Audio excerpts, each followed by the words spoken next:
Интересные факты о кашле. Кашель может возникать при сердечной недостаточности. При этом сердце работает медленно и плохо, и в малом круге кровообращения застаивается кровь, что способствует развитию кашля, так называемая сердечная астма.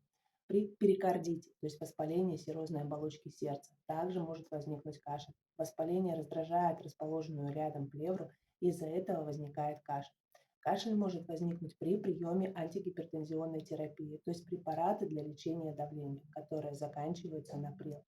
При аллергическом насморке в полости носа может скапливаться большое количество слизи, которая попадает в носоглотку, и достигнув нижней части носоглотки, слизь раздражает расположенные там кашлевые рецепторы. В связи с этим возникает кашель.